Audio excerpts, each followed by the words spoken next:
What would you do if everyone thought you were weak, but you carried the blood of legends? The morning sun cuts through pine needles as Camp Sharpshooter comes alive with the sound of bolt actions and scattered laughter. This place breeds champions. State records hang on weathered walls. College scouts circle like hawks. Every summer, the best young marksmen from 3 states converge here to prove themselves worthy. The camp sits in a valley carved by glaciers and time. Ancient pines tower overhead. The main lodge holds decades of tradition in its wooden bones. Trophy cases line the walls. Photos of champions smile down from their golden frames. Sawyer Ellis steps off the bus clutching a battered rifle case that's seen better decades. The leather straps are cracked. The brass corners tarnished green. Her combat boots kick up dust as she surveys the camp. Not confidence. Not fear. Just quiet observation. The other campers are already unpacking their pristine equipment. Carbon fiber stocks gleam. High-end optics catch the light. Every rifle worth more than most people's cars. Freya Winters, 17 and sharp as her custom barrel, notices Sawyer first. Her laugh cuts through morning air like breaking glass. Her shooting vest bears patches from national competitions. State champion at 15. Full scholarship to college already secured. Look what the charity bus brought us. Declan Mercer, broad-shouldered and built like his banker father's expectations, joins the circling pack. His rifle case alone costs more than Sawyer's entire setup. Gold-plated trigger. Hand-carved stock. The kind of weapon that screams money. That thing looks like it belongs in a museum. Tessa Clark, pretty in that cruel way that high school royalty. Perfects, wrinkles her nose. Her pink shooting vest matches her manicured nails. Everything about her screams privilege. Does it even work? Or is it just for show? Sawyer says nothing. She finds her assigned cabin and begins unpacking. The rifle emerges slowly from its ancient case, that a Springfield M1903. Wood stock dark with age. Iron sights instead of scopes. The kind of weapon their great-grandfathers carried in wars they barely understand. The metal bears honest scratches. The wood shows countless hands that have held it steady. This rifle has fired more rounds than most of them will see in their lifetimes. The mockery begins immediately. August Harmon, the camp director, built his reputation on producing winners. His wall displays decades of championship trophies. College. Recruitment letters frame his office windows. He sees Sawyer's rifle and his face shifts. Disappointment mixed with concern. This isn't summer camp, girl. This is serious training.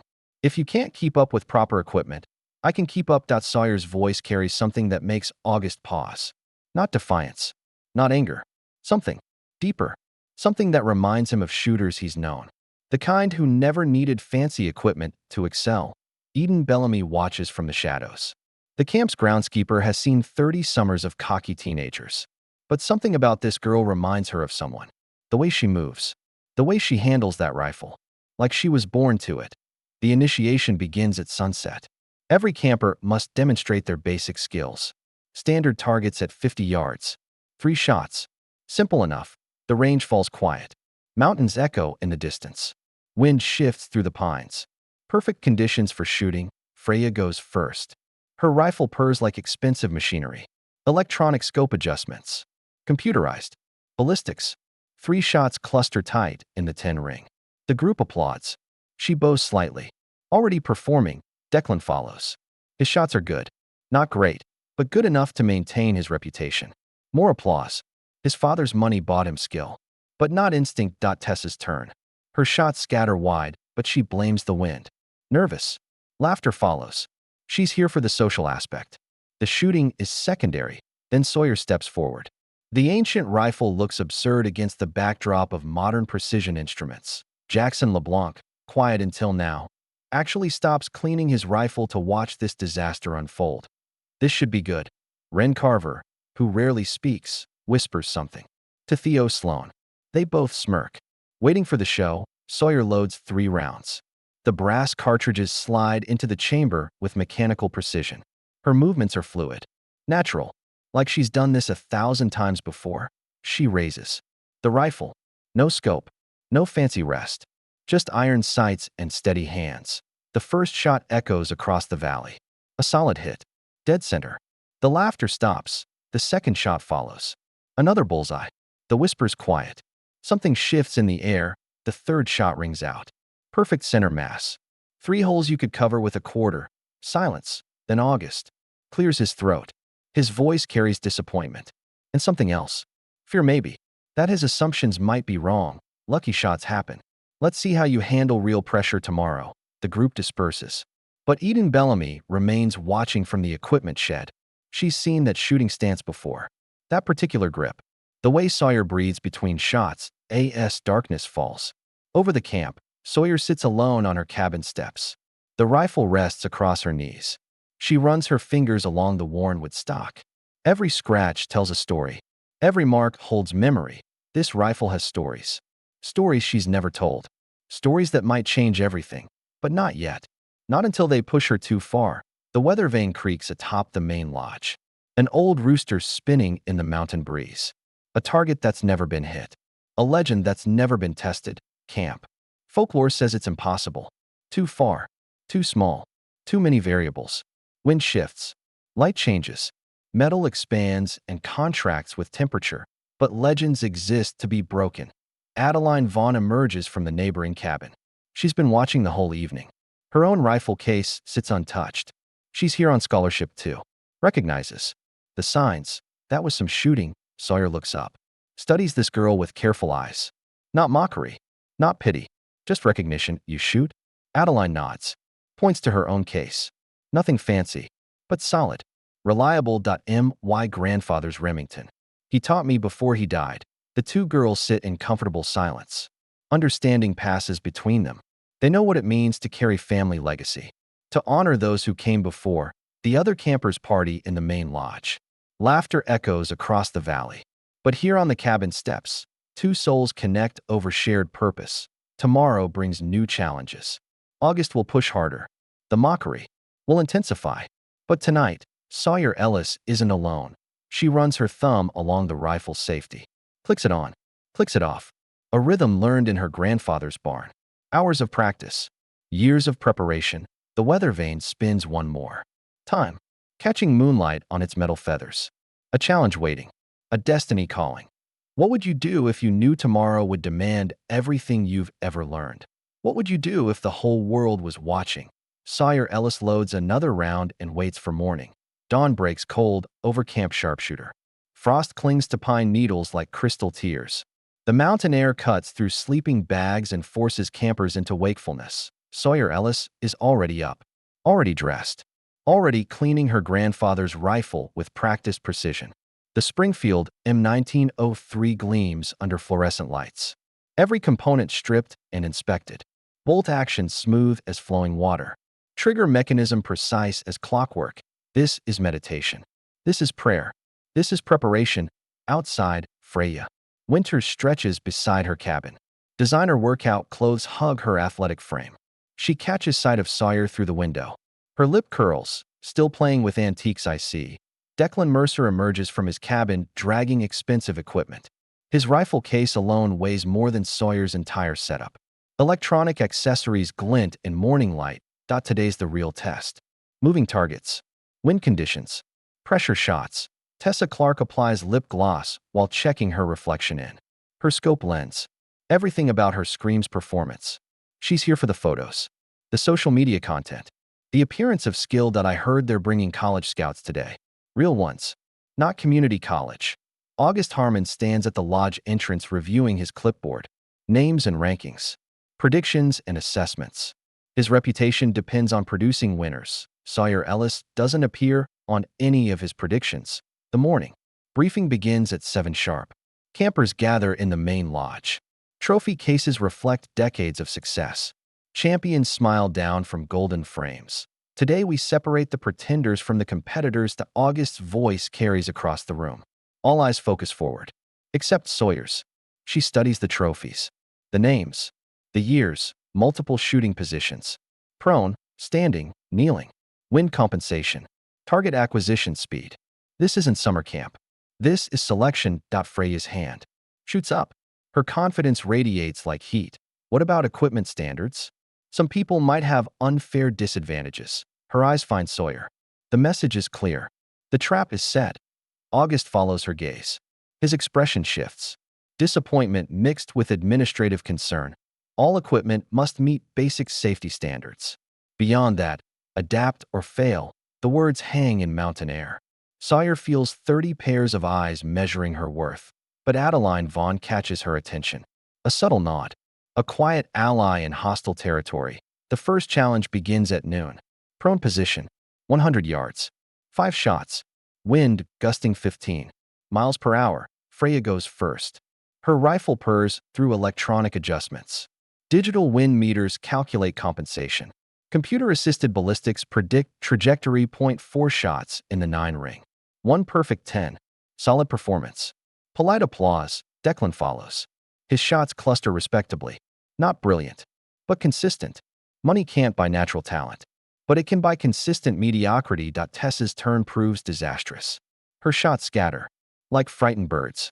She blames everything except her preparation: the wind, the light, the target, the pressure. Jackson LeBlanc shoots competently. His technique is textbook perfect, but lacks soul. Mechanical precision without heart. Ren Carver surprises everyone. Her shots group tight in the 10 ring. Quiet competence often goes unnoticed. Theo Sloan struggles with nerves. His first shot misses completely. Embarrassment colors his pale cheeks. Then Sawyer steps forward. The ancient Springfield looks primitive against modern backdrops. No wind meter. No ballistics computer. Just iron sights and steady hands. She drops to prone position. Stock against shoulder. Cheek against wood. The rifle becomes an extension of her body. The first shot echoes across the valley. Perfect center. 10 ring. The second shot follows immediately. Another bullseye. Whispers start. The third shot rings out. Dead center. The whispers quiet. Fourth shot. Perfect placement. The silence deepens. Fifth shot. Final round. The bullet finds its mark. 5 perfect 10s. Without electronic assistance. Without wind meters. Without computer calculations. Just skill. Just instinct. Just legacy. Before we continue, comment where you're watching from. Are you Team Sawyer or Team Technology? The scoring speaks for itself. Sawyer Ellis leads the board. Her name written in black ink above everyone else's. August Harmon stares at the results. His carefully ordered predictions crumble. This wasn't supposed to happen. Lucky wind. Beginner's luck. Fluke conditions. But Eden Bellamy watches from the shed. She's seen those shots before. That particular grouping. That specific technique. She remembers another shooter. Another time. Another rifle. The same rifle. The mystery deepens. The legend grows. The Weather-Vane still spins untouched, but now it has a challenger. Someone who might finally attempt the impossible shot. What would you do if everything you thought you knew was wrong? What would you do if the underdog was actually the favorite? Sawyer Ellis cleans her rifle and waits for the next challenge. The mockery has turned to silence. The silence has turned to respect. The respect has turned to fear, and fear makes people do dangerous things. The Weather-Vane spins one more time, catching afternoon light on its metal feathers. A target waiting. A destiny calling. Tomorrow brings new challenges. New opportunities. New chances to prove what legacy means. The camp will never be the same. The second day arrives with storm clouds, gathering over the mountains. Wind howls through pines like wounded animals. Perfect conditions for separating the skilled from the pretenders. Sawyer Ellis wakes to find her rifle case moved during the night. Not stolen, just relocated. A message. A warning. The Springfield M1903 remains untouched inside its ancient leather. But the case now sits outside her cabin door. Exposed to elements. Exposed to scrutiny. Freya Winters emerges from her cabin at precisely the right moment. Her timing too perfect to be coincidence. Oh, look, someone left their museum piece in the weather. Declan Mercer joins the gathering crowd. His expensive equipment gleams in morning light. Carbon fiber and titanium versus wood and steel. Maybe she forgot where she put it. Old people get confused easily. Tessa Clark laughs on cue.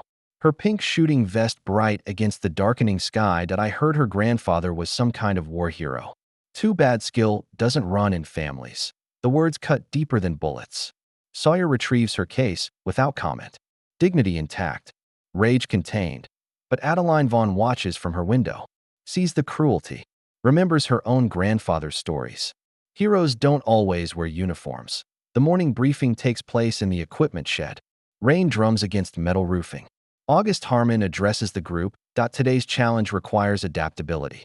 Weather conditions are deteriorating. Only the truly skilled will succeed. His eyes find Sawyer. The message is clear. This is designed to expose her limitations. Standing position. 200 yards. Crosswind gusting 25 miles per hour. Rain affecting visibility. Freya goes first. Her electronic scope adjusts automatically. Wind sensors calculate compensation. Weather protection shields her equipment. Her shots group respectably. Not perfect, but consistent. Technology compensates for natural variables. Declan follows. His expensive gear performs as advertised. Computer-assisted ballistics predict trajectory. Money buys predictable results. Tessa struggles with the conditions. Her shots scatter wildly. She blames the weather, the wind, the pressure, but never her preparation, never her skill, never her commitment. Jackson LeBlanc adapts well. His technique remains steady. Mechanical precision serves him well in adverse conditions. Ren Carver surprises again. Her quiet competence shines through the storm. Natural talent needs no assistance. Theo. Sloan falters completely. The conditions overwhelm his limited experience. Nervous energy destroys his focus. Then Sawyer steps forward. The ancient rifle looks absurd in the driving rain. No weather protection. No electronic assistance. Just iron sights and steady hands. She assumes standing position. Stock against shoulder. Feet planted firmly. The rifle becomes an extension of her will. The first shot cuts through wind. Perfect center. 10 ring. The second shot follows the same path. Another bullseye. Impossible accuracy. The third shot defies the conditions. Dead center. The crowd stirs. Fourth shot. Perfect placement. Whispers of disbelief. Fifth shot. Final round. The bullet finds its mark. .5 perfect tens. In driving rain. In howling wind. Without electronic assistance, the silence is deafening. August Harmon stares at the target. His carefully planned elimination round has backfired. The primitive rifle has outperformed modern technology. This is impossible. Those conditions should have prevented accurate shooting. But Eden Bellamy knows the truth. She's seen this before. 40 years ago. Same stance. Same technique. Same rifle. Her memory carries her back to another storm. Another shooter. Another perfect score. The revelation hits like lightning. She knows who Sawyer is. She knows the rifles. History. She knows the legacy. But she says nothing. Not yet. The truth will emerge when it's ready. The afternoon brings new challenges. New opportunities for humiliation. The bullying escalates. Sawyer finds her equipment tampered with. Scope rings loosened. Trigger adjusted. Small sabotages designed to fail, but the Springfield needs no adjustments. Iron sights can't be tampered with. Wood and steel resist manipulation. The psychological warfare intensifies. Whispered comments. Sideways glances. Subtle exclusions. You don't belong here. This isn't charity camp. Go back to your trailer park. The words designed to wound. To break confidence. To destroy focus. But Sawyer Ellis carries something deeper than pride. Something stronger than ego. Something that can't be broken by words. She carries legacy. She carries honor. She carries the memory of those who came before. The Weather-Vane spins wildly in the growing storm. Metal rooster dancing on wind. A challenge waiting. The camp divides into factions. Those who respect authentic skill. Those who worship expensive equipment. Adeline Vaughn stands with Sawyer. Quiet solidarity in hostile territory, but others circle. Like vultures. Waiting for weakness. Waiting for failure. Waiting for the moment to strike. The storm grows stronger. The challenges grow harder. The bullying grows crueler. But Sawyer Ellis grows stronger too. Each perfect shot builds confidence. Each small victory adds to legend. The Weather-Vane calls to her. A target no one has attempted. A shot that would silence all critics. But timing is everything. And her time is coming. What would you do if you knew tomorrow would bring the ultimate test? What would you do if everything depended on one perfect shot? Sawyer Ellis cleans her rifle and waits for destiny. The storm rages on. The Weather-Vane spins. The legend grows. And somewhere in the darkness, Eden Bellamy remembers everything. The final day arrives with crystal clarity. Storm clouds disperse. Like scattered thoughts. Mountain air sharp as broken glass. Perfect conditions for impossible shots. Sawyer Ellis sits alone at the rifle range. The Springfield M1903 rests across her knees. She traces the stock with gentle fingers. Every scratch tells a story. Every mark holds memory. The Weather-Vane catches morning light 300 yards away. An impossible distance. An impossible target. An impossible shot. The metal rooster spins lazily in morning breeze. But impossible is just another word for untested. Eden Bellamy approaches slowly. Her groundskeeper uniform dusty from decades of camp maintenance. She carries something. In weathered hands. A manila envelope. Yellowed with age. Inside, a photograph. Black and white. Faded with time. Edges worn from handling. That rifle belonged to someone I knew. Sawyer looks up. Studies the old woman's face. Lines carved by years of keeping secrets. Eyes that hold forgotten memories. Stories untold. My grandfather, Eden nods. Sits beside her on the wooden bench. The photograph reveals its secrets. A young man in military uniform. Same stance. Same rifle. Same determination. Same eyes. Staff Sergeant William Ellis. Champion marksman. War hero. The best shooter I ever knew. The bravest man I ever met. The words hang in mountain air. Sawyer's throat tightens with emotion. She's carried this legacy without knowing its full weight. Without understanding its true meaning. He never told me he was famous. Just taught me to shoot straight. To breathe steady. To honor the rifle. To respect the target. Eden's voice carries 40 years of remembered admiration. Of grateful memory. Of lasting respect. He saved my brother's life in Korea. One shot. 800 yards. Enemy sniper. Impossible conditions. Perfect execution. She points to the Weather-Vane. Her finger traces the air. That shot was his idea. A challenge for future champions. A test of skill. A measure of legacy. No one's ever attempted it. The envelope contains more treasures. Military. Commendations. Shooting medals. A letter from the president. Proof of heroism. Your grandfather was legendary. Not just for shooting. For character. For courage. For everything that matters. Sawyer holds the photograph with reverence. Studies the young face. Sees her own eyes looking back. Feels the connection across decades. He taught me that shooting isn't about the rifle. It's about the heart. The discipline. The honor. Eden smiles. Remembers the same words spoken decades ago. Different voice. Same wisdom. Same truth. The morning briefing begins without ceremony. August Harmon addresses the group. His voice carries resignation. His predictions have crumbled. Today's final challenge is individual choice. Select your most difficult shot. Prove your worth. Show your skill. His eyes avoid Sawyer. The primitive rifle has destroyed his assumptions. His carefully ordered world lies in ruins. Freya Winters chooses first. A moving target at 100 yards. Her electronic scope tracks automatically. Technology compensates for human limitation. Digital precision replaces natural skill. Her shot hits center mass. Solid performance. Polite applause. Respectful recognition. Declan. Mercer selects precision. Bullseye at 200. His expensive equipment performs as advertised. Money buys predictable results. Consistent mediocrity. Another successful shot. More polite applause. Expected outcome. Tessa Clark attempts glamour. Close-range precision. Her pink shooting vest matches her target. Style over substance. Appearance over ability. She hits the outer ring. Nervous laughter follows. Embarrassed smiles. Point one by one. The campers demonstrate skill. Jackson LeBlanc shows competence. Ren Carver reveals talent. Theo Sloan struggles with nerves. Adeline Vaughn honors her grandfather. Then Sawyer stands slowly. The ancient rifle rises with her. She walks to the firing line. Each step measured. Deliberate. Purposeful. The morning briefing begins without ceremony. August Harmon addresses the group. His voice carries resignation. Today's final challenge is individual choice. Select your most difficult shot. Prove your worth. His eyes avoid Sawyer. The primitive rifle has destroyed his predictions. His carefully ordered world crumbles. Freya Winters chooses first.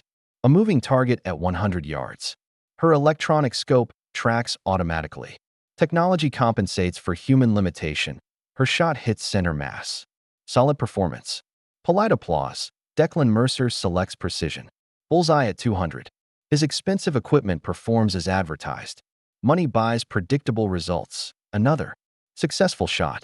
More polite applause. Tessa Clark attempts glamour. Close-range precision. Her pink shooting vest matches her target. Style over substance, she hits the outer ring. Nervous laughter follows. Point one by one, the campers demonstrate skill. Jackson LeBlanc shows competence. Ren Carver reveals talent. Theo Sloan struggles with nerves. Then Sawyer stands slowly.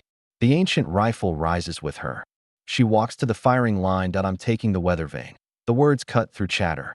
Conversations stop. All eyes focus forward. The camp holds its breath. August Harmon steps forward. His face flushed with concern. With disbelief. With fear. That's 300 yards.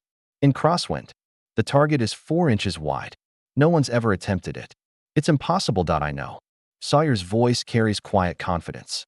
The same tone her grandfather used in impossible moments. Calm certainty.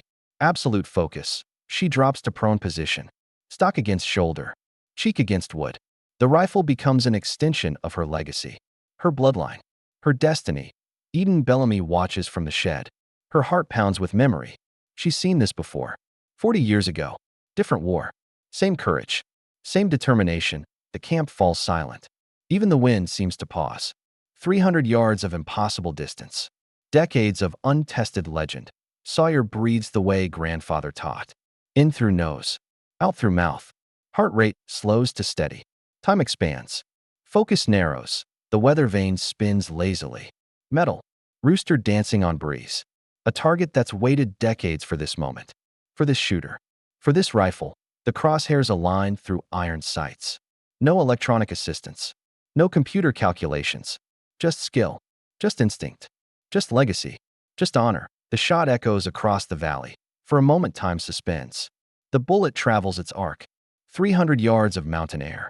Cutting through wind and doubt. The Weather-Vane stops spinning. The impact rings like a bell. Metal on metal. The rooster splits perfectly down the middle. Clean through. Impossible shot. Perfect execution. Silence. Then Eden Bellamy starts clapping. Slow. Steady. Respectful. Remembering another shooter. Another legend. The sound breaks the spell. Others. Join. Even Freya. Even Declan. Even August. Even Tessa. The impossible has become reality. Sawyer Ellis stands slowly. The Springfield M1903 warm in her hands. She looks at the broken Weather-Vane. At the split metal. At the proof. Grandfather would be proud. Eden nods. Tears stream down weathered cheeks. Joy and memory mixing together. That he is proud. Wherever he is proud. You honored his legacy. You honored his rifle. You honored his memory. The camp has witnessed something extraordinary. Not just skill. Not just precision. But legacy passed down through generations. Through blood. Through teaching. Through love. The Weather-Vane will be repaired. A new target will be installed. But the legend will live forever. In camp folklore. In whispered stories. In remembered moments. The girl with the ancient rifle who split the Weather-Vane and changed everything. August Harmon approaches slowly. His clipboard forgotten. His predictions meaningless. His assumptions shattered. I owe you an apology. I judged equipment instead of skill. Technology instead of heart. Money instead of legacy. Sawyer nods. Accepts the words. But her focus remains. On the rifle. On the legacy. On the honor. On the memory. That evening the camp gathers for closing ceremony. Trophies distributed. Awards presented. But everyone knows the real winner. The real champion. The real legend. The Weather-Vane sits in pieces. A testament to impossible shots. A reminder that legends are made, not born. Earned, not given. As the bus prepares to leave, Eden Bellamy approaches Sawyer. She carries a small wooden box. Carved with care. Polished with love. This belonged to your grandfather. His shooting medals. His commendations. His legacy. Your inheritance, Sawyer. Accepts the box with reverence. Opens it slowly. Bronze and silver catch the light. Proof of skill. Proof of honor. Proof of legacy. Proof of love. The other campers watch with respect. Even Freya. Even Declan. Even Tessa. The mockery has become admiration. They understand now. Equipment doesn't make the shooter. Technology doesn't replace heart. Legacy doesn't come from stores. Honor doesn't come from money. The bus pulls away from Camp Sharpshooter. But the legend remains. The broken Weather-Vane tells its story. We'll tell it forever. And somewhere in the mountains, Eden Bellamy smiles. The tradition continues. The legacy lives on. The rifle will shoot another day. If this story moved you, like, share, and subscribe.